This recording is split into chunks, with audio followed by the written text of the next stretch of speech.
আসসালামু আলাইকুম রহমতুল্লাহি ওবরকাতুহু।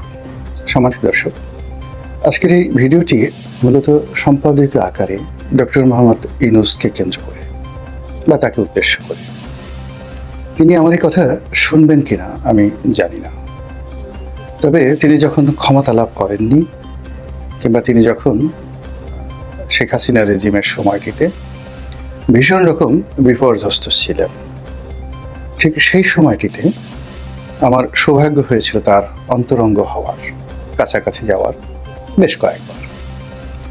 আর দূর থেকে তাকে যেভাবে দেখেছিলাম, সারা বিশ্ব যেভাবে তার কর্মে মুগ্ধ, আমিও তার সেই কর্মে মুগ্ধ থেকে তাকে হাইলাইট করে বেশ কিছু নিবন্ধ আমি লিখেছিলাম সম্পাদকীয়।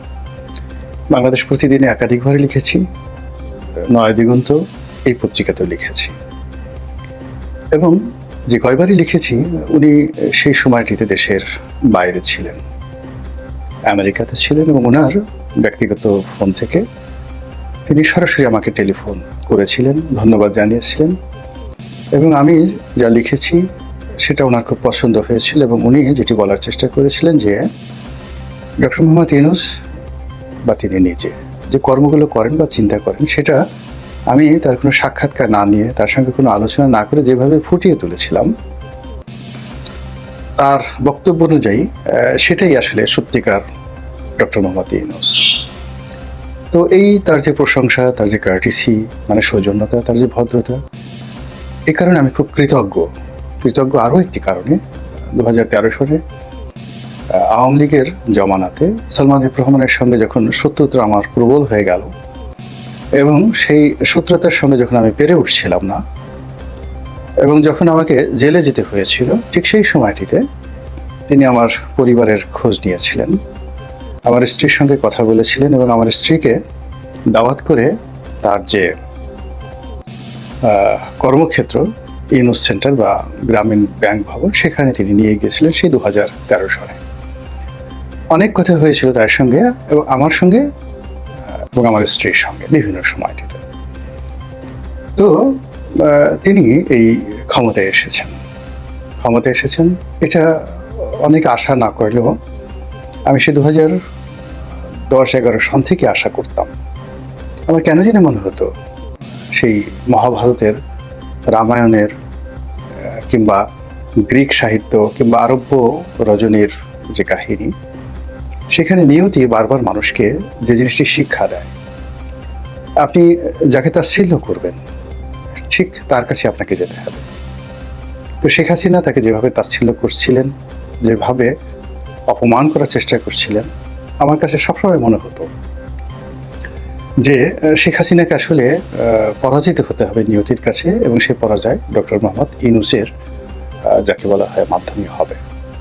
এবং এটা নিয়ে আমি অসংখ্য টকশোতে কথা বলেছি, ছোট ছোট বিষয়ে কথা বলেছি। তো সেই ডক্টর মোহাম্মদ ইউনূস যেদিনই ক্ষমতায় এলেন, আমি বলতে গেলে তার পরের দিন থেকেই তার সমালোচনা করে আসছি, এই কারণে যে তিনি ভালো করেন। তিনি আমার এই সমালোচনাটা তিনি গ্রহণ করবেন, যে কারণে যে তার সঙ্গে আমার যে সম্পর্কটি, সেই সম্পর্কটি কাছের সম্পর্ক, শত্রুতা তৈরি হওয়ার মতো সম্পর্ক নয়। আর তার জন্য আমি যতটুকু করেছি সেখানে কোনো স্বার্থ ছিল না। আর আমি যে পর্যায়ে আছি সেখান থেকে তিনি এখন যেখানে আছেন বা এরপরে যেখানে যাবেন বা আগে যেখানে ছিলেন, সেখান থেকে আসলে আমার কে কোনো সহযোগিতা, মানে তার দোয়া ছাড়া অন্য কোনো সহযোগিতা দরকার নেই। এই কারণে তাকে অনেক কথাগুলো বলেছি। তো যখন আমি কথাগুলো বলেছিলাম, আজকের এই দিনটিতে যা কিছু ঘটছে, এটি আমি আগস্ট মাসের 8 তারিখ, 9 তারিখ, 10 তারিখে বলা শুরু করেছিলাম। তখন যারা মানে সাধারণত অধৈর্য যাদের খুব বেশি, বা সহজে যারা খুব ইনফ্লুয়েন্স হয়ে যান, বা তারা মনে করেন যে সমাজটা লেনাদেনার সমাজ, লোভের সমাজ, তাদের অনেকেই বক্তব্য ছিল যে আমি উপদেষ্টা হতে চাচ্ছি, বা আমি নেতিবাচক চিন্তা করি, আমি আওয়ামী লীগের এজেন্ট, অথবা আমি বিএনপির এজেন্ট, আমি জামাতের এজেন্ট, মানে যে যার মতো করে আমার এই কথাগুলো বলার চেষ্টা করেছেন, আমাকে ছোট করার চেষ্টা করেছেন। কিন্তু যে কথা আমি আগস্ট মাসের 8 তারিখে বলেছিলাম, সেই একই কথা সেপ্টেম্বরে কেউ বলেনি, ভাবেনি, কিন্তু অক্টোবরে এসে সবাই বলা শুরু করলো এবং এই নভেম্বরে এসে ঠিক সেই ঘটনাগুলোই ঘটার চেষ্টা করল। এখন ডক্টর মোহাম্মদ ইউনূস কি করবেন? আমি খুব বিনয়ের সঙ্গে আমার শ্রদ্ধাভাজন ডক্টর মোহাম্মদ ইউনূসকে বলতে চাই যে আপনি এখন আসলে কি করবেন, কি করণীয়? এবং দুর্ভাগ্যজনক হলেও সত্যি যে রাজনীতি সবসময় একটা ওয়ান ওয়ে ট্রাফিক। এখানে যদি আপনি প্রবেশ করেন, আপনাকে গন্তব্যে পৌঁছাতেই হবে, আপনি ফিরে আগের জায়গায় আসতে পারবেন না। যেমন ধরুন ডক্টর মোহাম্মদ ইউনূস 111-এর সময় তার ভূমিকা কেমন ছিল এটা কার্যত আমরা জানি না। তার যে সরল স্বগোক্তি, সেই সরল স্বগোক্তিতে হলো যে সেনাবাহিনীর কর্মকর্তারা তার বাসায় এসেছিলেন, তাকে প্রধান উপদেষ্টা হওয়ার জন্য জোরাজুরি করেছিলেন, তিনি না হয়ে ফখরুদ্দিন মনিরুদ্দিন সাহেব তাদের হাতি ছেড়ে দিয়েছিলেন। এবং ওই সময়টিতে তিনি একটি রাজনৈতিক দল গঠন করার চেষ্টা করেছিলেন এবং অল্প কয়েকদিন পরে তিনি যখন বুঝলেন যে রাজনীতি তার কর্ম নয়, তখন তিনি অত্যন্ত সম্মানের সঙ্গে সেখানে নিজেকে প্রত্যাবর্তন করে নিলেন বা প্রত্যার্পণ করে নিলেন। এবং তিনি পুরো জাতির কাছে এয়ারপোর্টে দাঁড়িয়ে কান ধরে ক্ষমা চেয়েছিলেন। তো তার সেই ক্ষমা গৃহীত হয়নি, তার প্রতিপক্ষরা তাকে ছাড়েনি এবং তাকে সবসময় তার মধ্যে তোমারে বুদ্ধি বেজে গোকুলে বাড়িছে, তার মধ্যে শেখ হাসিনা তার পতনের যে মানচিত্র, এটি ডক্টর মোহাম্মদ ইউনূসের মুখচ্ছবিতে তিনি দেখতে পেয়েছিলেন, ফলে তাকে আক্রমণ করেছেন। তো এই আক্রমণ করতে করতে শেখ হাসিনা নিজেকে এমন একটা জায়গাতে নিয়ে গিয়েছিলেন যেখান থেকে তার আর ফেরার কোনো উপায় ছিল না, নো ওয়ে। আবার এই আমরা যারা ছোটোখাটো রাজনীতি করি, ধরুন আমি 2001 সনে নির্বাচন করব বলে রাজনীতির মাঠে নামলাম। তো 2001 সন থেকে 2008 সন পর্যন্ত শুধু নমিনেশন পাওয়ার জন্য চেষ্টা করলাম। এরপরে নমিনেশন পেলাম, এমপি হলাম 5 বছর। তো এই 5 বছরের যে কর্মকাণ্ড, তার দায় আমাকে এখনো কিন্তু বহন করতে হচ্ছে। আমি যত কথা বলছি, যত ভালো কাজ করছি, যত মন্দ কাজ করছি, সব এই রাজনীতির মধ্যে হারিয়ে যাচ্ছে। আমার প্রথম এবং শেষ পরিচয় রাজনীতিবিদ। আমি আওয়ামী লীগ করি, বিএনপি করি না জামাত করি, এটার মধ্যে মানুষ আমাকে খুঁজে বেড়ায়।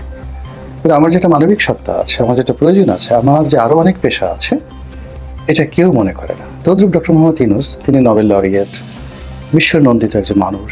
বিশ্ব স্পোর্টসে তার যে গ্রহণযোগ্যতা, সেটা ফিফা বলেন, ক্রিকেট অঙ্গন বলেন বা অন্য যে কোনো অলিম্পিক বলেন, বিশ্বের ক্রীড়া আসরগুলোতে তিনি নন্দিত ব্যক্তি। নেলসন ম্যান্ডেলার মতো, মোহাম্মদ আলী ক্লের মতো খুবই নন্দিত ব্যক্তি।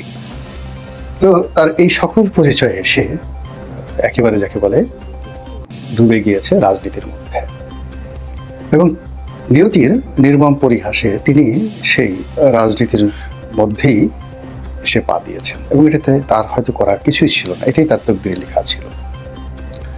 যেমন ধরেন আমরা যারা রাজনীতি করি, তিনি একটা শব্দ ব্যবহার করেছেন ম্যাটিকুলাসলি।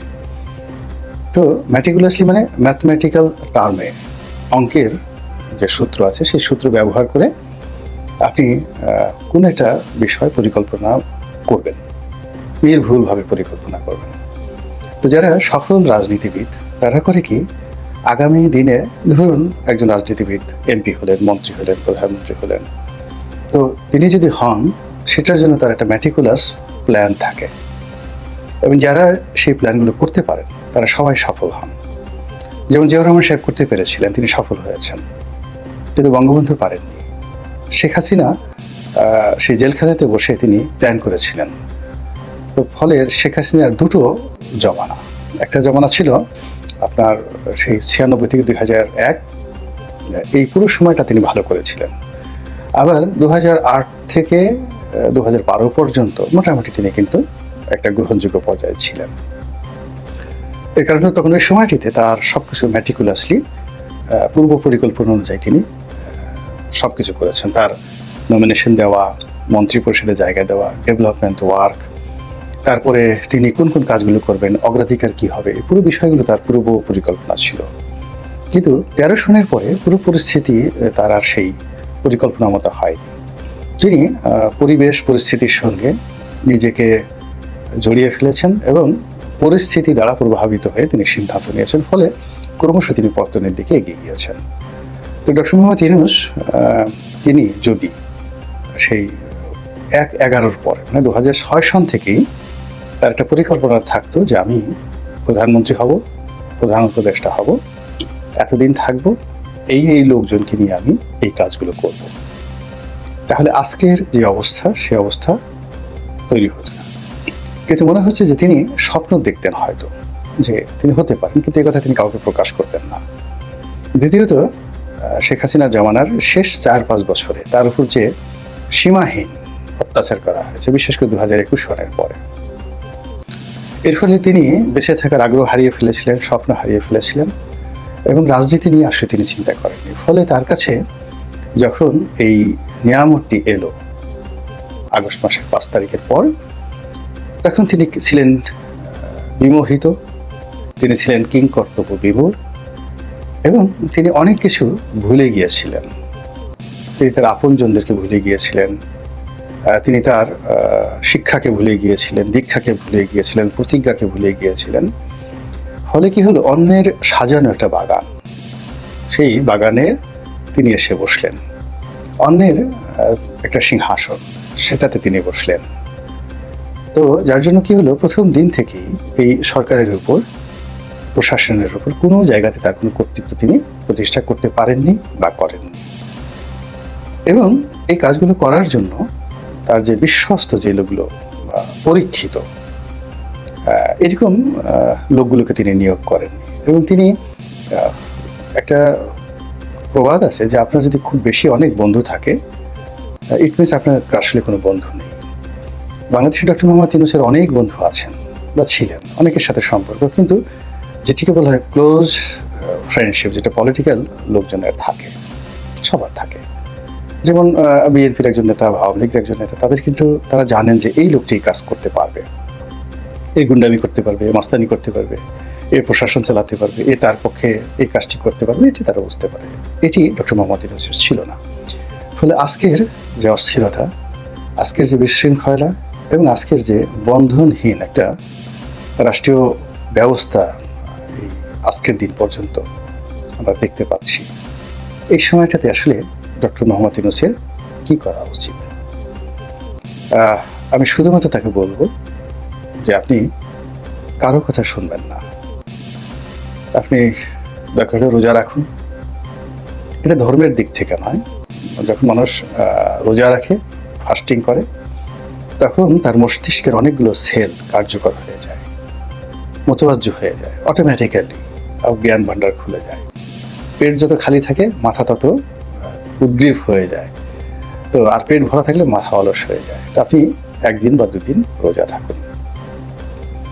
আপনি নামাজ পড়েন কি পড়েন না, সেটা বড় ব্যাপার নয়। আপনি সিজদার মতো করে প্রণতি দিন, বা মাথা নোয়ান, বিছানায় যায় নামাজ যাবে, আপনার ইচ্ছা মতো নোয়ান।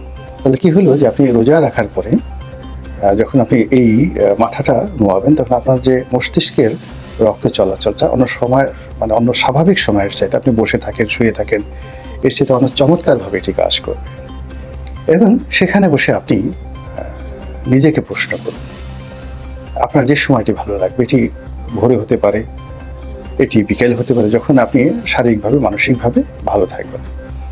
নিজেকে প্রশ্ন করুন যে আপনার কি পদত্যাগ করা উচিত, আপনার কি চলে যাওয়া উচিত, নাকি আপনি থাকবেন। পরিণতি কিন্তু আপনার সমানই হবে। আপনি পদত্যাগ করলেও আপনাকে ক্ষতিগ্রস্ত হতে হবে, চলে গেলেও ক্ষতিগ্রস্ত হতে হবে। আর আপনি যদি থেকে যান, সেখানে আপনি যদি সফল হন, তাহলে একরকম, আর ব্যর্থ হলেও কিন্তু আপনাকে অন্যরকম। তো যদি আপনাকে সফল হতে হয়, তাহলে আপনাকে নিষ্ঠুর হতে হবে।